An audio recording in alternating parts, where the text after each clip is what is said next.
Assalamualaikum warahmatullahi ta'ala wabarakatuh. Bismillahirrahmanirrahim. Alhamdulillahi rabbil alamin.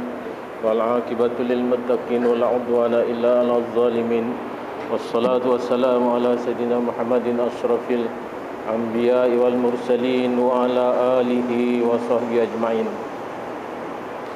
Alhamdulillah, senantiasalah kita mengucap syukur kehadrat Allah Subhanahu wa taala, supaya kita memohon kepadanya menjadikan kita ini orang-orang yang tidak lalai di atas kenikmatan yang telah Allah Taala kurniakan kepada kita. Senantiasa kita mengingatkan tidak kepada diri tuan-tuan, malah kepada diri kita sendiri, bahawasanya nikmat itu wajib disyukuri. Kerana banyak perkara yang Allah Taala akan datangkan bersebab daripada tidak syukurnya kita kepada nikmat Allah. Sebagaimana yang telah kita perkatakan pada 2 minggu yang lalu, iaitu hari Khamis kemarin, di mana kita berhenti pada ketikanya akhlak Bani Israel yang begitu sangat bejat, buruk sekali akhlaknya, sampai tergamak mereka membunuh 2 Nabi yang diutuskan kepada mereka, iaitu Nabi Sa'ya dan Nabi Armia, di mana Nabi Sa'ya sudah dibunuh, kemudian tu Nabi Armia itu dipenjarakan, yang akhirnya apabila dibebaskan, dia juga mati dibunuh oleh orang-orang Bani Israel, dengan mereka beramai-ramai merejam Nabi ini sampai mati. Tapi yang menarik kisah Nabi Armia adalah beliau telah Allah Ta'ala kudratkan, Allah Ta'ala sudah kadarkan dapat bertemu dengan leluhur Nabi besar kita Muhammad sallallahu alaihi wasallam, iaitu leluhurnya yang bernama Ma'ad bin Adnan. Adnan adalah keturunan yang ke-9 mula daripada Nabi Ibrahim, Nabi Ismail, turun sampai kepada Adnan, dan Adnan melahirkan Ma'ad. Ma'ad adalah keturunan ke-10 daripada Nabi Ibrahim.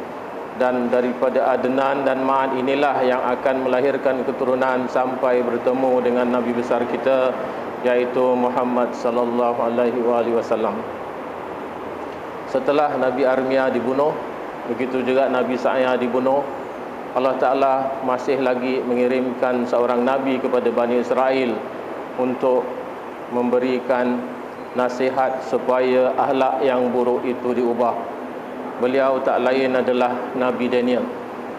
Walaupun ketika itu Nabi Daniel sangat muda, dan apabila orang-orang Bani Israel itu masih enggan untuk mengubah sikap ataupun untuk memperbaiki akhlak yang buruk, maka itulah sebabnya daripada apa ayat yang sudah kita bacakan pada 2 minggu yang lepas, iaitu di dalam ayat tersebut Allah Ta'ala menyatakan iaitu 2 kejahatan, 2 kerosakan yang telah dilakukan oleh Bani Israel, yang mana salah satu daripada kerosakan itu berlaku dan Allah Ta'ala telah membalas, iaitu membalas perbuatan orang-orang Bani Israel dengan mendatangkan tentera yang gagah perkasa lagi zalim untuk menghancur luluhkan negara Palestin. Termasuklah mereka itu telah merobohkan Haikal Sulaiman yang telah dibina sejak daripada zaman Nabi Sulaiman. Kemudian itu semua orang-orang Palestin ataupun Bani Israel khususnya telah ditawan oleh raja besar ini, iaitu raja yang dinamakan Raja Bukhtanasar pertama. Beliau adalah yang telah meruntuhkan kota Palestin dan telah membawa orang Bani Israel ke Babylon. Dan termasuk di dalam tawanan tersebut adalah Nabi Daniel dan 3 orang temannya, di mana ketika itu apabila dia ditawan, sepatutnya orang-orang Bani Israel ini dibunuh, tetapi ada sebahagiannya dibiarkan oleh Raja Bukhtanasar yang pertama ini. Dan bagi anak-anak remaja ataupun pemuda yang cerdas akal fikirannya, dikumpulkan pada satu rumah tahanan. Di situ raja bermaksud untuk mendidik anak muda ini supaya belajar ilmu firasat, ilmu nujum dan ilmu perubatan, untuk berkhidmat kepada Raja Bukhtanasar pertama, dan warga istananya. Termasuk pemuda yang dipilih itu adalah Nabi Daniel, dan dia diberikan satu urusan di mana Raja Bukhtanasar memberikan pemeliharaan tertentu kepada sekumpulan pemuda ini, iaitu Nabi Daniel dan teman-temannya, belajar untuk menjadi seorang kasdim. Kasdim ini adalah umpamanya orang yang memberi nasihat kepada raja apabila datang sesuatu masalah yang menimpa negara. Jadi orang-orang ini adalah orang-orang khusus, sekalipun dia itu adalah merupakan tawanan bagi Raja Bukhtanasar yang pertama ini. Apa yang diberi makan kepada pemuda-pemuda ini, iaitu Nabi Daniel dan teman-temannya, adalah makanan raja. Minumannya juga adalah minuman raja. Tetapi bagi Nabi Daniel, walau macam mana sedap pun makanan tersebut, airnya macam mana baik sekalipun, tetapi tidak disentuh oleh Nabi Daniel dan teman-temannya. Kerana Nabi Daniel menganggap bahawasanya makanan raja bercampur dengan yang haram, disebabkan raja adalah seorang yang zalim, memerah darah rakyat untuk dapat hidup berterusan dengan kekayaan. Jadi dia tidak sentuh. Yang dia mahu hanyalah sayur-sayuran saja yang ditanam di bumi Allah. Kerana Nabi Daniel berpendapat makanan haram akan mempengaruhi jiwa dan akan mempengaruhi kecerdasan belajar. Maka itulah dia telah menolak, yang akhirnya telah diberitahu soal tersebut kepada Raja Bukhtanasar, yang menjadi kemarahan bagi Raja Bukhtanasar yang pertama, dan begitu juga orang-orang pembesarnya, yang akhirnya fitnah mendatang kepada Nabi Daniel. Beliau telah dipenjarakan agak lama sampai matinya Raja Bukhtanasar dan digantikan oleh anaknya, namanya pun sama, Raja Bukhtanasar kedua. Jadi Raja Bukhtanasar kedua ini satu ketika dia telah bermimpi. Mimpinya tu sangat telah membuat hatinya sangat gusar, iaitu dia tidak karuan apabila telah mengalami mimpi tersebut. Jadi dia panggil semua para kasdim yang ada. Kemudian tu dia minta kasdim-kasdim ini memberikan tafsir mimpinya. Jadi orang-orang yang telah ditugaskan sebagai kasdim ini bertanya kepada Raja Bukhtanasar yang kedua. Dia kata, apa mimpi tuanku? Jadi kata Raja Bukhtanasar, aku tidak akan memberitahu apa yang aku mimpikan. Aku nak kamu semua meneka ataupun menebak apa yang aku mimpikan, sekaligus memberikan maknanya.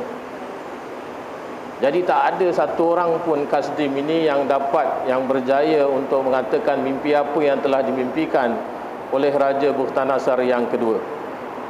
Jadi Raja Bukhtanasar yang kedua menjanjikan siapa saja yang tidak dapat menebak mimpi aku dan sekaligus memberikan maknanya, maka akan dibunuh. Jadi banyaklah para kasdim yang mati dibunuh oleh Raja Bukhtanasar yang kedua, sampai-sampai tidak ada kasdim yang berani untuk menampilkan diri, memberitahu apa yang dimimpikan oleh Raja Bukhtanasar kedua, sekaligus memberikan tafsirnya. Yang akhirnya para kasdim ini teringat, iaitu Nabi Daniel yang masih ada di dalam tempat kurungan, masih ada di dalam penjara.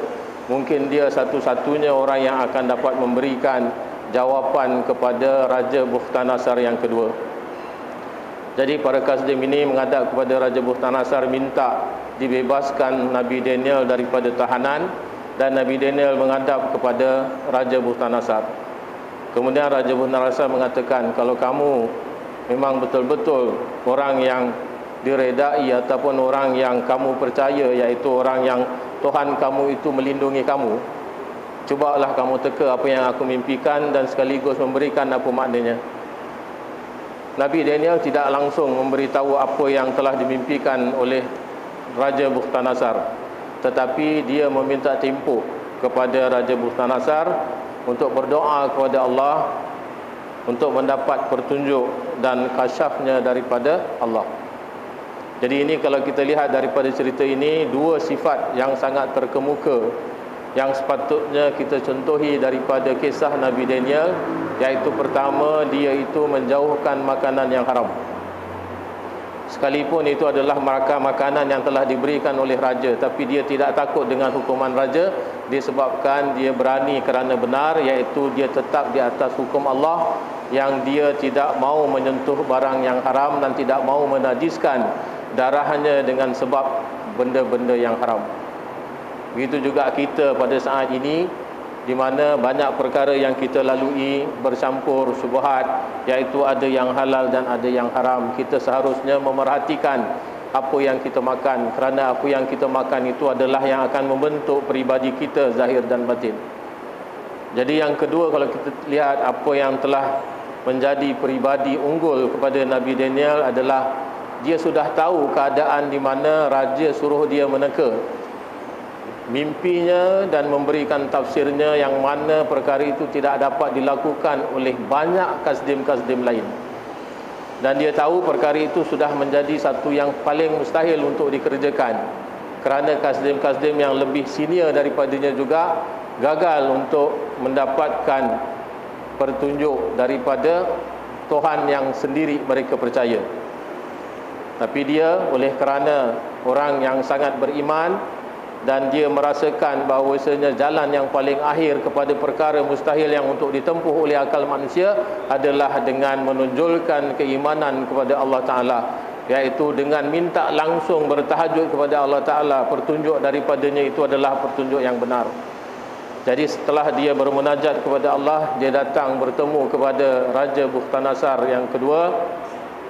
Lalu dia mengatakan bahawasanya apa yang telah tuanku mimpi akan saya ceritakan, iaitu tuanku telah berada di dalam satu tempat pemerintahan, iaitu dalam istananya.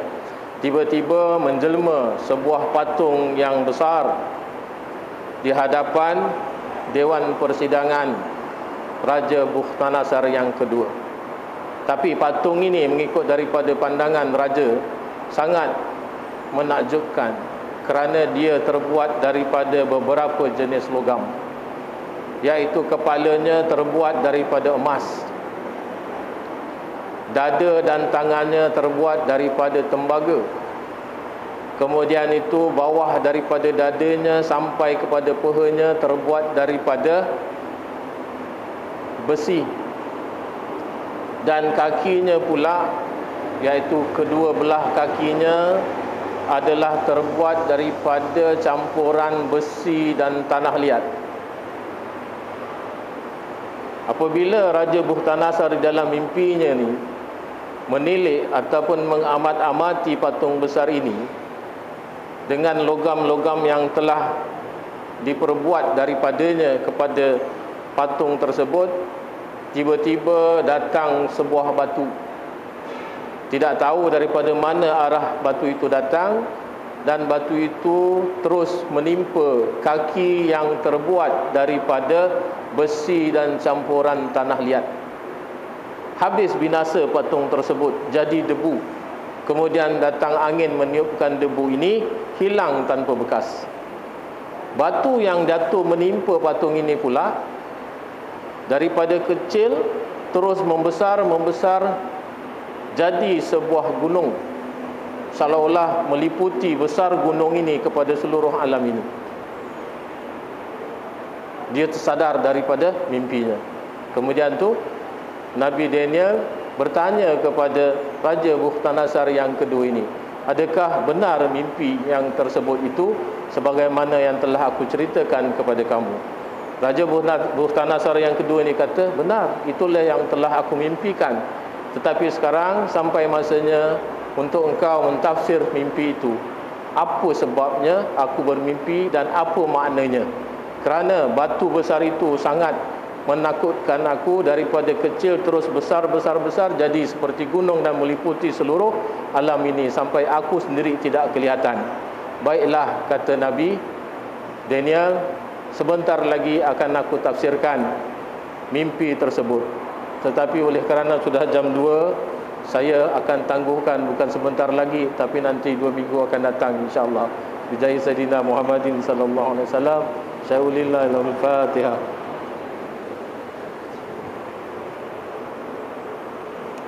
Allahumma salli ala Sayyidina Muhammadin salatan tunajjina bihi jami'a ahwali wal afat. وتقضي لنا بها من جميع الحاجات وتطهرنا بها من جميع السيئات وترفعنا بها عندك أعلى الدرجات وتبلغنا بها أقصى الغايات من خيرات الحياة وبعد الممات وعلى آله وصحبه وسلم تسليما كثيرا برحمتك يا أرحم الراحمين سبحان ربك رب العزة عما يصفون والسلام على المرسلين والحمد لله